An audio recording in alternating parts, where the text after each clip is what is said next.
Hi friends, welcome back. तो friends, Sunday के एक नए टेक क्यूने वीडियो में फिर से आपका बहुत बहुत स्वागत है। आज है संडे और संडे के इस वीडियो में मैं आप लोगों के कुछ इंटरेस्टिंग क्वेश्चंस के आंसर देता हूं, आपके कुछ डाउट्स क्लियर करने की कोशिश करता हूं। पिछले वीडियो में आपने देखा मैंने कुछ ऐसे क्वेश्चंस के आंसर दिए थे जिनके रिप्लाई करने से वो क्वेश्चन मुझसे छूट गए थे। तो आज के वीडियो में भी मैंने ऐसी क्वेश्चंस के ही आंसर दिए हैं जिनके रिप्लाई करने से मुझसे वो रह गए थे। तो चलिए शुरू करते हैं आज का ये वीडियो।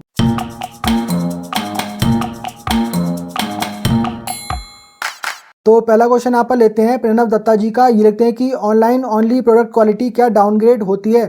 प्रणव दत्ता जी, डेफिनेटली कुछ केसेस में ऐसा देखा गया है कि जो ऑनलाइन ओनली प्रोडक्ट हैं तो उनकी क्वालिटी थोड़ी सी डाउनग्रेड है। हालांकि जो प्रोडक्ट होता है वो सेम ही होता है, सेम स्पेक्स उसमें होती है, सिर्फ एक थोड़ा सा मॉडल नंबर उसका चेंज कर दिया जाता है। तो जो ऑनलाइन में ही सिर्फ मिलता है तो उसकी क्वालिटी थोड़ी सी डाउनग्रेड रहती है। हालांकि कुछ ऐसे भी प्रोडक्ट हैं जो कि ऑनलाइन में भी सेम टू सेम क्वालिटी में मिलते हैं और ऑफलाइन में भी सेम ही क्वालिटी मिलती है। बेसिकली ऐसा इसलिए भी थोड़ा सा किया गया था कि जो ऑफलाइन सेलर्स हैं, जो ऑफलाइन डिस्ट्रीब्यूटर हैं, जो डीलर्स हैं, उनकी कंप्लेन बहुत आ रही थी कि जो जिस प्राइस पे वो सेल कर रहे हैं वो सेम प्रोडक्ट ऑनलाइन में सस्ते में मिलता है। तो कोई भी कस्टमर जब ऑफलाइन में परचेज़ करने के लिए शॉप पे जाता है और वहाँ पे शॉप पे प्राइस ज़्यादा होता है तो फ़ौरन ही ऑनलाइन चेक कर लेता है और डीलर को दिखाता है या सेलर को दिखाता है कि भी ऑनलाइन में तो इतना कम मिल रहा है। तो जो सेलर्स थे, जो डीलर्स थे, उन्होंने ब्रांड से कंप्लेन करना शुरू की। तो ब्रांड ने सेम प्रोडक्ट को ऑनलाइन ओनली लॉन्च किया, लेकिन मॉडल नंबर में थोड़ा सा वो डिफरेंस कर देते हैं। तो कुछ ब्रांड उसकी क्वालिटी भी डाउनग्रेड कर देते हैं और कुछ ब्रांड जो क्वालिटी है वो सेम एग्जैक्ट रखते हैं, जो कि ऑनलाइन और ऑफलाइन में दोनों सेम होती है। नेक्स्ट एक कमेंट लेते हैं कृष्णा जी का। ये लिखते हैं कि 43 इंच UT 80406 LA लिया 10 डेज के पहले, ऑफलाइन में 32 के प्राइस में, awesome picture and sound quality, build quality is good but interface lag हो रहा, better go for Sony Bravia S20 Google TV, offline में 35 के में आ जाएगा। तो कृष्णा जी ने LG UT 80406 मॉडल लिया है, वो थोड़ा सा लैग हो रहा है। देखिए, पहली बार मैंने ऐसा सुना कि LG की टीवी में लैग हो रहा है। कभी भी इस तरीके की कंप्लेन LG की टीवी में नहीं आई है, हमेशा ही स्मूथ एक्सपीरियंस रहता है। जो LG का वेबOS ऑपरेटिंग सिस्टम है, आप 4-5 साल भी टीवी को यूज़ करते रहेंगे तब भी कभी उसमें लैग का इशू नहीं आता है, हैंग का इशू नहीं आता है। लेकिन आपने यहाँ पे कमेंट किया है तो डेफिनेटली आपकी टीवी में कुछ प्रॉब्लम ज़रूर होगी और अभी आपका टीवी वारंटी में है। अगर ज़्यादा लैग हो रहा है तो आप उसकी कंप्लेन ज़रूर करें, लेकिन एंड्रॉयड की कंपैरिजन में तो LG का जो वेबOS है वो काफ़ी बेटर है। नेक्स्ट यहाँ पे कमेंट लेते हैं नंद कुमार चौधरी जी का। ये लिखते हैं कि LED स्मार्ट टीवी का लाइफ कितना है, इसकी जानकारी कोई नहीं देता। कंपनी आमतौर पर 2 साल वारंटी दिया जाता है और 2 साल के बाद भी ये ख़राब हो सकती है। इसके पैनल की कीमत इतनी अधिक होती है जितनी में नई टीवी आ जाए। मैं भी LED टीवी ख़रीदा, 2 साल की वारंटी थी और 2.5 साल में ख़राब हो गया। 15,500 की टीवी में पैनल की कीमत 11,000 और अब यही टीवी 12,000 में उपलब्ध है। अब कौन ये टीवी बनवाना चाहेगा? नंद कुमार चौधरी जी, बिल्कुल आपका यहाँ पर कहना सही है कि जो पैनल की रिप्लेसमेंट की कॉस्ट होती है वो काफ़ी ज़्यादा होती है। एक 60-70% जो कॉस्ट होती है टीवी में वो पैनल की ही रहती है। तो अगर ज़्यादा पुराना टीवी हो जाता है, 2-3 साल पुराना टीवी है, तो फिर पैनल चेंज करने से अच्छा होता है कि एक न्यू टीवी ही परचेज़ कर लिया जाए, कुछ एक्स्ट्रा पैसे उसमें डालकर। अब LED टीवी की लाइफ के बारे में कोई जानकारी नहीं देता है। देखिए, इस इलेक्ट्रॉनिक प्रोडक्ट है तो इसके बारे में कोई भी जानकारी एक गारंटी के साथ नहीं दे सकता। हालांकि ब्रांड 1 साल 2 साल की वारंटी ज़रूर उस पर देते हैं, लेकिन इलेक्ट्रॉनिक प्रोडक्ट है, कभी भी ख़राब हो सकता है। कोई इनके बारे में नहीं बता सकता कि टीवी कितना चलेंगे। नेक्स्ट क्वेश्चन लेते हैं ट्रेड विद विवेक का। ये लिखते हैं कि बेस्टन इज़ गुड और बैड। देखिए, बेस्टन के टीवी ठीक होते हैं। LG वेबOS के साथ में जो बेस्टन की टीवी आए थे काफ़ी बढ़िया टीवी थे। मैंने खुद वो टीवी 32 इंच का यूज़ किया था, काफ़ी बढ़िया, 3-4 महीने मेरे पास वो चला था।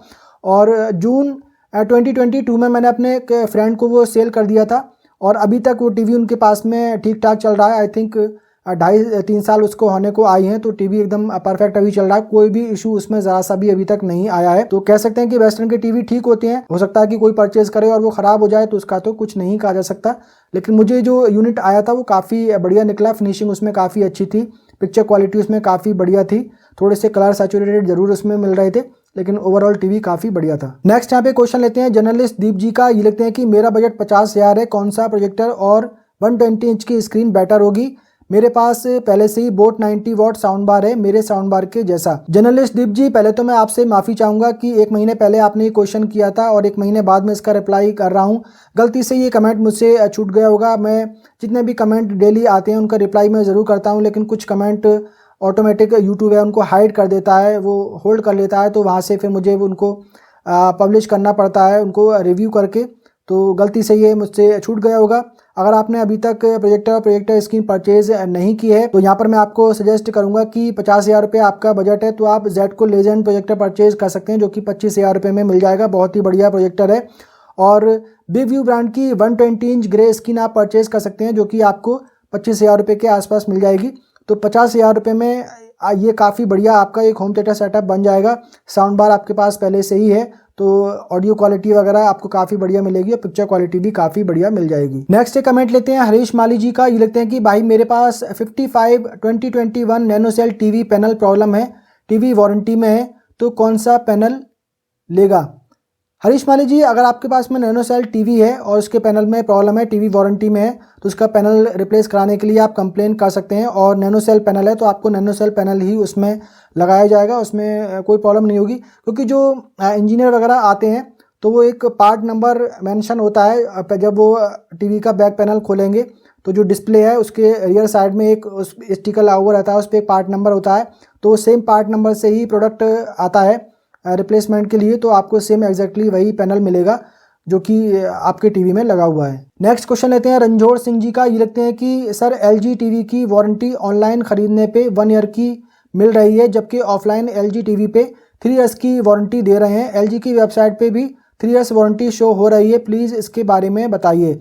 रणछोड़ सिंह जी, देखिए एलजी के कुछ ऐसे टीवी मॉडल हैं जिस पे 3 इयर्स की वारंटी मिलती है और कुछ ऐसे टीवी मॉडल हैं जिस पे 1 ईयर की वारंटी मिलती है। अब देखिए, मैंने LG UQ8040 मॉडल परचेज किया था, ऑनलाइन ओनली मॉडल था, ऑनलाइन अमेजोन से ही परचेज किया था और मुझे उस पर 3 इयर्स की वारंटी मिली है। क्योंकि जो इंजीनियर इंस्टॉल करने आया था तो उसने मुझे बताया था कि आपके इस टीवी पे 3 इयर्स की वारंटी है। उसके पास में एक लिस्ट थी तो सारे टीवी मॉडल उसमें लिखे हुए थे, तो किसी पे 1 ईयर की वारंटी, किसी पे 1+1, इस तरीके से किसी पे 3 इयर्स की वारंटी मेंशन की गई थी। तो कुछ ऐसे टीवी मॉडल हो सकते हैं कि अगर आप उसे ऑनलाइन में परचेज करेंगे तो 1 ईयर की वारंटी देंगे, ऑफलाइन में परचेज करेंगे तो 3 इयर्स की वारंटी देंगे। लेकिन जनरली एलजी के साथ ऐसा नहीं होता है। एलजी के जो भी टीवी एक पर्टिकुलर मॉडल है वो ऑनलाइन में भी मिल रहा है, ऑफलाइन में भी मिल रहा है, तो वारंटी उस पर आपको सेम ही मिलती है। तो आप एलजी के कस्टमर केयर पे कंफर्म कर सकते हैं जो भी मॉडल आप परचेज करना चाहते हैं या फिर आपने परचेज कर लिया है तो उसके बारे में आपको इन्फॉर्मेशन वहाँ से मिल जाएगी। नेक्स्ट यहाँ पे क्वेश्चन लेते हैं दीपक जी का। तो इनका यहाँ पर पूछना है, मैंने ग्रे वॉलपेपर स्क्रीन बनाई थी तो फ्लिपकार्ट से मैंने ग्रे वॉलपेपर परचेज़ किया था। Flipkart smart by grey wallpaper उसका नाम था। तो मेरे परचेज़ करने के बाद में कुछ ही दिन वो स्टॉक में रहा, उसके बाद में वो आउट ऑफ स्टॉक हो गया। हालांकि बहुत सारे पिन कोड पे वो आउट ऑफ स्टॉक दिखाता है और बहुत सारे पिन कोड पे वो अवेलेबल दिखाता है। तो वो सेलर ने कुछ पिन कोड को सिलेक्ट नहीं किया है डिलीवरी करने के लिए। तो अब पता नहीं वो किस रीज़न से ऐसा होता है कि कुछ पिन कोड पे कुछ प्रोडक्ट की डिलीवरी फ्लिपकार्ट करता है और कुछ पे नहीं करता है। अमेज़ोन पे कभी भी ऐसा नहीं होता है। तो जो लिंक मैंने दिया था उस वॉलपेपर का फ्लिपकार्ट का, तो वो सोल्ड आउट बता रहा है। तो उसके अलावा क्या कोई और लिंक है अमेज़ोन पे जहाँ पर ये वॉलपेपर मिल रहा हो, तो उनका बेसिकली ये पूछना है। दीपक जी, देखिए जो वॉलपेपर मैंने बताया था तो वो सेम टू सेम अमेज़ोन पे भी मिल रहा है।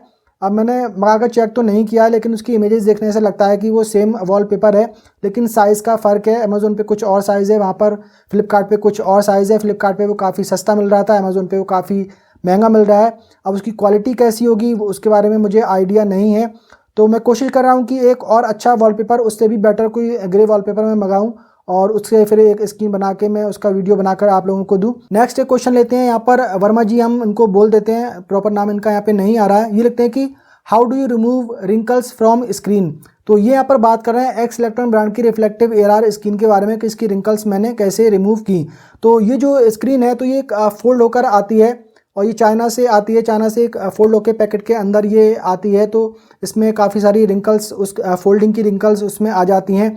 तो उसको हमें रिमूव करना पड़ता है। हालांकि स्क्रीन पे पिक्चर देखते टाइम पे वो ज़्यादा नज़र नहीं आती हैं, लेकिन फिर भी अगर उनको निकाल दिया जाए तो बेटर होता है। तो मैंने इसकी जो रिंकल्स निकाली थी, तो जो प्रेस होती है, जो हम कपड़ों पे प्रेस करते हैं, आयरन करते हैं, तो उसको थोड़ा मीडियम हीट पे रख के और एक अपना जो मेरा हैंकी था वो स्किन के ऊपर डालकर फिर मैंने धीरे धीरे प्रेस को कुछ रिंकल्स उसकी रिमूव की जो मुझे ज़्यादा लग रही थी। हालांकि सारी रिंकल्स मैंने नहीं निकाली थी। तो रिंकल्स निकल जाती हैं लेकिन प्रॉपर नहीं निकल पाती हैं। इसकी जो फैब्रिक है वो प्लास्टिक की होती है, ज़्यादा अगर हीट आप रखेंगे तो स्किन ख़राब उससे हो सकती है। तो सबसे बेटर आइडिया तो इसकी रिंकल्स निकालने का ये होता है कि एक लकड़ी का फ्रेम बनवाया जाए और उस फ्रेम पे स्ट्रेच करके इस स्किन को फिट किया जाए, तो फिर सारी जो रिंकल्स हैं वो निकल जाती हैं। लेकिन नॉर्मली अगर आप ऐसी वॉल पे इसके साथ में जो सेल्फ एडेसिव वेलक्रो आती है तो उसके हेल्प से इसको वॉल पे आप चिपकाएंगे तो रिंकल्स नहीं निकल पाती हैं। और प्रेस के थ्रू भी आप ज़्यादा निकालना चाहेंगे तो स्किन उससे जल भी सकती है, ख़राब भी हो सकती है। तो यहाँ पर मेरा सजेशन ब्रांड को रहेगा, कई बार मैंने वीडियो में ये चीज़ बोली है कि ये रोल फॉर्म में आनी चाहिए तो अच्छा होगा, फोल्ड करके ना आए तो बेटर है। अब फोल्ड करके आने का एक फ़ायदा इनको ये होता है कि उसका जो साइज़ है पैकेट का बहुत ही छोटा बन जाता है, तो इनके जो कोरियर चार्जेज़ हैं वो कम लगते हैं और इम्पोर्ट करने में भी आई थिंक कुछ कम पैसे इनके लगते होंगे। एक रोल फॉर्म में अगर ये आएगी तो काफ़ी बड़ी 60 इंच की उसकी लेंथ रहेगी। जो एक रोल के अंदर जब बन के आएगा तो उसकी कुरियर चार्ज वगैरह ज़्यादा लगेंगे, इस वजह से उसको ये फोल्ड करके भेजते हैं। और इनका जो एक्स इलेक्ट्रॉन ब्रांड है इनका तो फोल्ड और छोटा होता है, जो क्यूआरसन ब्रांड है उसका फोल्ड थोड़ा सा बड़ा होता है, उसमें कम रिंकल्स होती हैं क्यूआरसन ब्रांड की स्किन में, लेकिन एक्स इलेक्ट्रॉन की थोड़ी सी ज़्यादा होती हैं। नेक्स्ट एंड लास्ट क्वेश्चन यहाँ पर लेते हैं गिरिराज सैनी जी का। ये लिखते हैं कि इन्होंने 3 इयर्स गो वारंटी प्लान परचेज किया था अपने एलईडी टीवी के लिए और इसी वारंटी पीरियड में एक हॉरिजॉन्टल लाइन स्क्रीन पर आ गई, तो इन्होंने गो वारंटी को क्लेम किया उसको फिक्स करने के लिए। गो वारंटी ने उसे फिक्स करने से मना कर दिया, डिनाई कर दिया कि ये जो एक हॉरिजॉन्टल लाइन आई है, एक सिंगल हॉरिजॉन्टल लाइन जो आई है तो एक नॉर्मल वियर एंड टियर में आती है। तो यहाँ पर गो वारंटी के साथ में जितनी भी कम्युनिकेशन इनकी हुई थी तो उन्होंने कहा कि मैं उसे सोशल मीडिया पे अपलोड करूँगा। तो फिर गो वारंटी ने एक नई रिक्वेस्ट इनकी जनरेट की और कहा कि जो सर्विस इंजीनियर है वो विजिट करेगा, लेकिन 40 दिन गुजर चुके हैं, सर्विस इंजीनियर नहीं आया इनके पास। तो उन्होंने फिर से कंप्लेन की तो गो वारंटी ने इनको कहा कि आप खुद से एलईडी टीवी रिपेयर करवा लो और उसका जो बिल है वो हमें भेज देना, हम उसकी रिम्बर्समेंट आपको दे देंगे। तो इन्होंने अपना टीवी जो था खुद रिपेयर करा लिया और उसका बिल भेज दिया रिम्बर्समेंट के लिए गो वारंटी को, लेकिन गो वारंटी ने अभी तक इनका रिम्बर्समेंट इनको नहीं दी है। तो यहाँ पर इनका कहना है कि ये बिल्कुल ही एक फेक कंपनी है, कोई भी इनसे वारंटी प्लान परचेज ना करे। तो यहाँ पर आप समझ गए होंगे क्या इनका पूरा केस है। तो इसीलिए देखिए मैं जो एक्सटेंडेड वारंटी प्लान के लिए हमेशा मना करता हूँ, क्योंकि ये बहुत तरह की टर्म्स कंडीशन ये कंपनीज लगाती हैं।